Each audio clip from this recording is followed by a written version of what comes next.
Okay, so next we are seeing the custom directive here. So there are 4 different elements. One is element, second is attribute, third is CSS and fourth is comment. तो इनका use क्या है कि जब भी comment जो हम लोगों ने लिखा है वो पूरे HTML पेज में कहीं पे भी वो कमेंट दिखाई देगा, मैच होगा, सो ये क्या करेगा, उस डायरेक्टिव को उसके बाद वो एक्टिवेट करेगा. इसमें अगर CSS की कोई स्टाइल मैच हो गई देन वो डायरेक्टिव एक्टिवेट होगा. इसमें अगर किसी HTML एलिमेंट का कोई attribute if it get match then that directive is get activated likewise. So now how to create a custom directive in AngularJS. Okay, so here first we'll see the simple example. Okay और फिर उसका code हम देखेंगे कि क्या है. थोड़े बड़े कोड है एक्चुअली ये कुछ चीजों के, but see the coding part very Leslie come in such a bigger thing, but small example या फिर स्मॉल उसका थियरी लिखने के लिए आता है कि क्या है वो चीज. जैसे कस्टम डायरेक्टिव अगर आप देखोगे तो यहाँ पे हमने एक स्टूडेंट नाम का एक डायरेक्टिव बनाया है. Okay, and whenever that student directive comes so it will going to show the output. जो भी उसके आगे हम लोगों ने वहां पे लिखा रहेगा वो मैसेज या वो जो भी इंफॉर्मेशन है वो इसके आगे क्या हो जाएगा, यहाँ पे प्रिंट हो जाएगा. So if here you will see it is showing the 2 values. Okay, student1 and student2, roll number 1 and roll number 2 का वैल्यू यहाँ पे शो किया जाता है. सो यहाँ पे इन्होंने कैसे किया है. So here how they have created a custom tag. So for creating a custom tag they have used that student they have created as a custom tag and 2 names they have used to show the value of that student custom tag. Okay, तो very first example कैसे इन्होंने start किया है. तो start with a div tag. Okay, div tag में ng app and ng controller हम लोगों ने डिफाइन कर दिया. और यहाँ पे दोनों जो कस्टम टैग है like student is a custom tag. देखो यहाँ पे स्टूडेंट स्टार्ट हो रहा है एंड स्टूडेंट को हम लोग क्या कर रहे हैं, एंड कर रहे हैं. So this is a one kind of HTML tag we are creating. लेकिन जैसे हम बता रहे हैं कि जैसे ये टैग आएगा तो क्या करना चाहिए, हम कहाँ पे लिख रहे हैं कोड, AngularJS में. But it is depend again on the attribute value. जैसे यहाँ पे एट्रीब्यूट की वैल्यू हम लोगों ने क्या लिया है, नेम, और नेम की वैल्यू जब मैच होगी महेश से तो महेश से रिलेटेड उसने क्या करना चाहिए, इन्फॉर्मेशन शो करना चाहिए.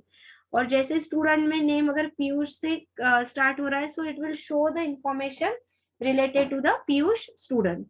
So here we have just created a div tag with a ng app and ng controller and shown and added the 2 student custom tag. अब ये custom tag के लिए हमको कोड लिखना है. So here first we have created like var main app equal to angular dot module हम लोगों ने create कर लिया. After that we have to create a directive. So here we are using main app dot, we are writing that we are creating a directive. directive का नाम क्या है, student is the name of directive. अब इसका code हमको लिखना है तो कोड लिखा जाता है फंक्शन के अंदर. सो हमने फंक्शन किया, राइट डाउन किया और ओपनिंग ब्रैकेट लिखा. सो फंक्शन के रिलेटेड जो भी कोड लिखना है वो कोड यहाँ पे आ जाएगा. अब ये कोड में हम लोगों ने क्या किया है कि we have created a template for that directive. जिस टेम्पलेट में हमको 2 चीजें शो करनी है, वन इज स्टूडेंट का नाम शो करना है और स्टूडेंट का रोल नंबर शो करना है. If you see in output what it is showing, the name of student and roll number of the student. So we have created a template where we are telling that whenever a student tag is coming we have to display the student, its student's name and its roll number. And how this value is get attached with this, so it is getting attached with the variable name from student. तो जैसे यहाँ पे अगर आप देखोगे student के साथ हम लोगों ने एट्रीब्यूट क्या यूज किया है, name. So we have attached that name with the student. तो ये हमने स्कोप यहाँ पे क्या कर दिया, डिक्लेयर कर दिया कि जैसे स्टूडेंट टैग दिखेगा और स्टूडेंट के आगे एट्रीब्यूट की वैल्यू जहाँ पे भी नेम आएगी तो नेम को आप रिप्लेस करो इस पर्टिकुलर चीज, इस पर्टिकुलर टेम्पलेट के साथ.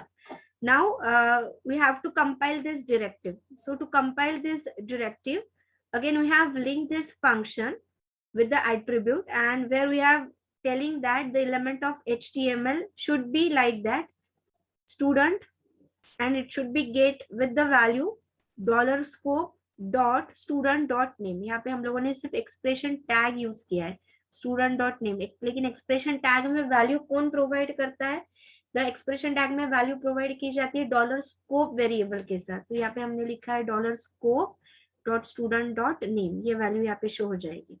सेकेंड हमने एक्सप्रेशन टैग में क्या लिखा है, स्टूडेंट डॉट रोल नंबर. तो स्टूडेंट डॉट रोल नंबर की वैल्यू वापस हमको किसके साथ अटैच करना पड़ने वाला है, डॉलर स्कोप वेरिएबल के साथ। ऑलवेज रिमेंबर, एक्सप्रेशन टैग में जो भी चीज लिखा है उस चीज को आपको किसके साथ अटैच करना पड़ता है, डॉलर स्कोप के साथ, तो ही वो वैल्यू उसको लिंक होती है, पास की जाती है। Now this is only we have written the code of creating a directive, custom directive, जिसमें हमने उसका compilation and linking का code लिखा है. After that we have added the code of controller.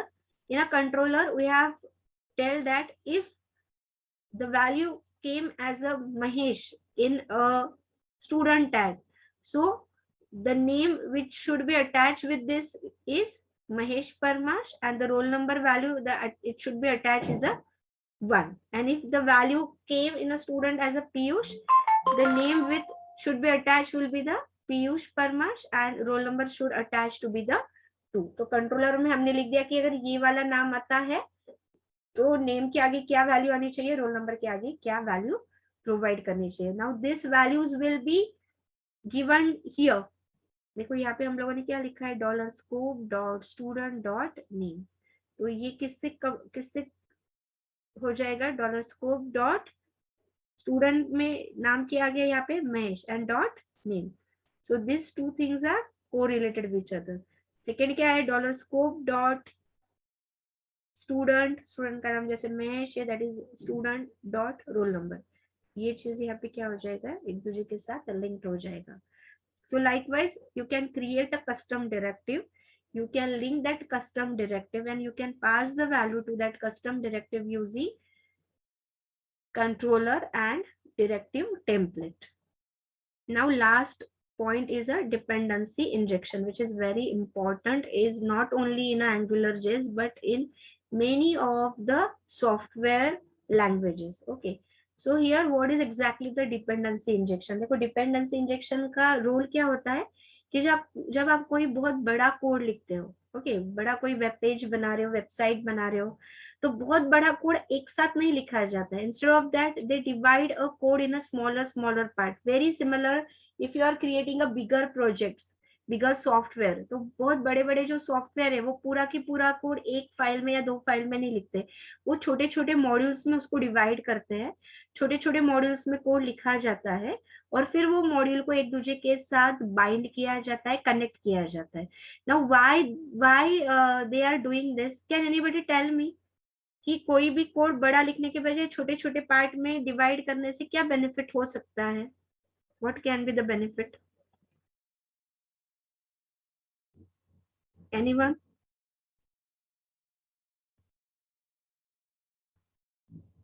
Can anyone tell me, if you divide a bigger code in a smaller code while you are creating a software, what advantage will be you will gain that time? Proper understanding, ma'am.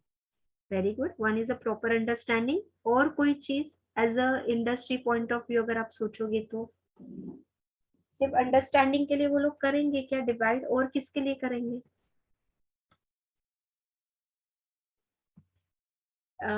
yes, कोई code बार-बार use करने के लिए. yes, that is called as the reusability.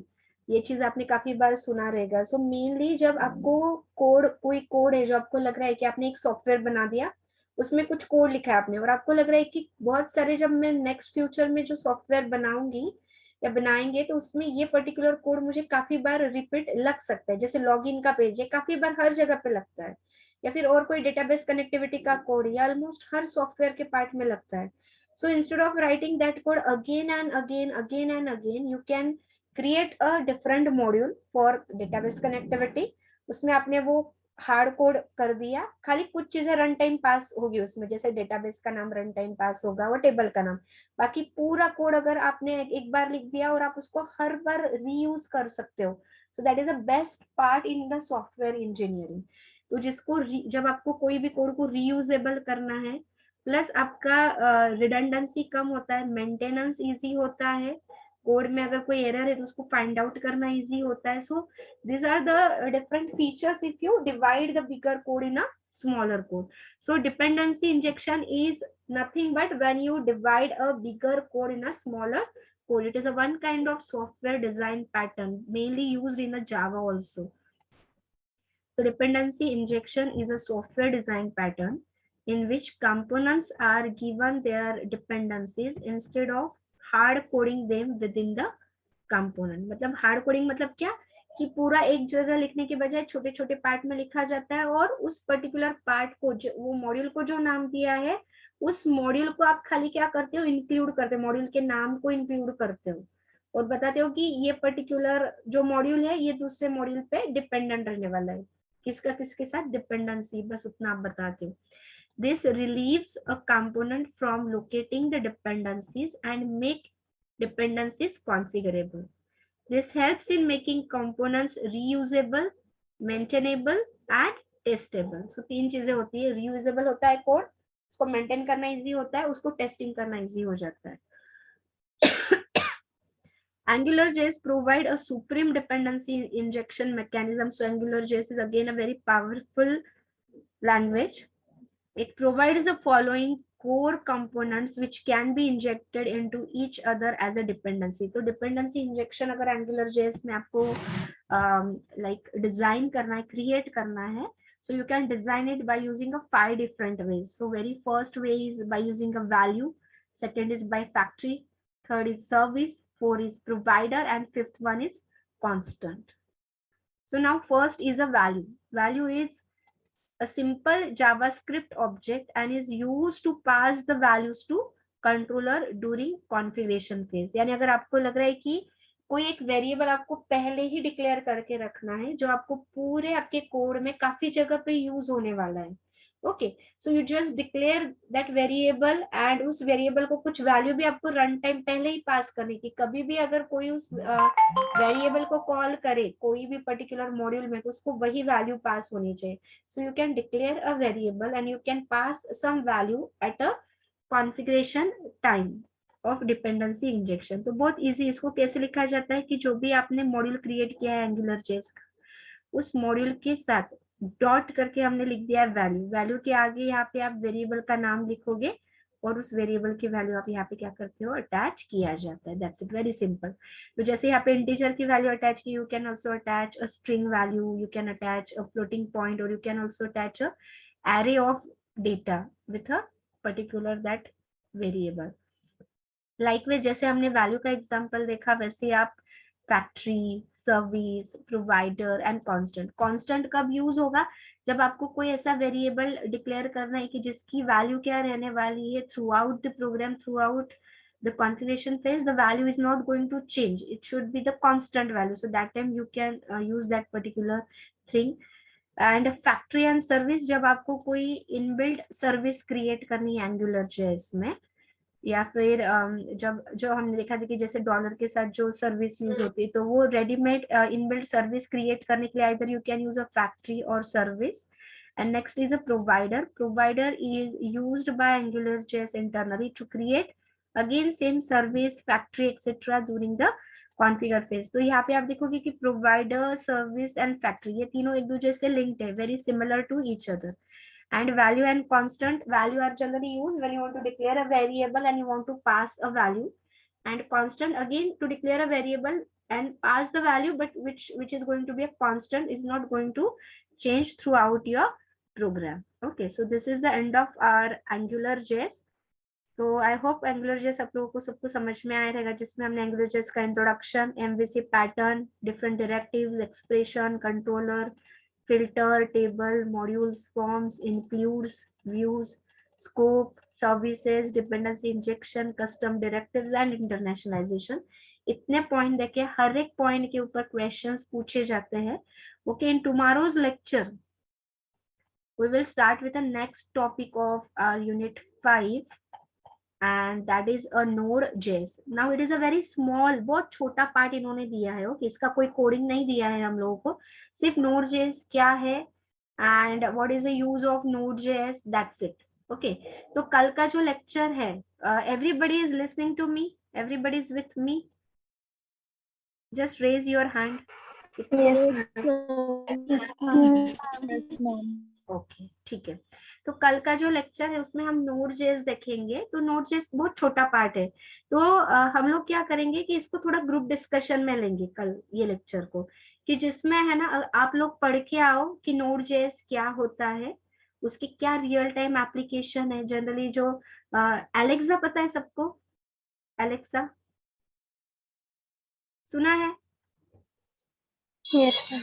हाँ, so what is Yes. Alexa, क्या होता है?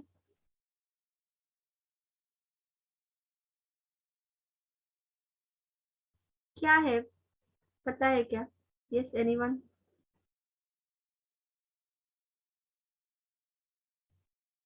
Anyone पता है क्या किसी को व्हाट इज एलेक्सा?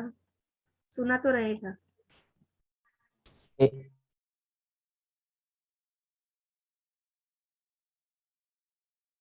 ओके अगर नहीं बोलते आ रहा है तो प्लीज ये भी पढ़ के आओ कल कि एलेक्सा क्या होता है। और एलेक्सा में भी नोड जेएस का यूज किया जाता है। एक्चुअली मईन सर एक प्रोजेक्ट पे वर्क कर रहे थे बीच में, जिसमें वो एलेक्सा के साथ नोड जेएस का कोड जो है वो कॉन्फ़िगर कर रहे थे। ओके सो आपको ये पढ़ना है कि what are the real time applications of Node JS. First what is Node JS, इसका हम एक छोटा सा एक ग्रुप डिस्कशन कल करेंगे, जिसमें आप लोग पार्टिसिपेट करो कि आप लोग जो पढ़ के आए आप बताओ कि नोड जेएस क्या है, उसके यूजेस क्या है, ये क्लाइंट साइड है या सर्वर साइड है, और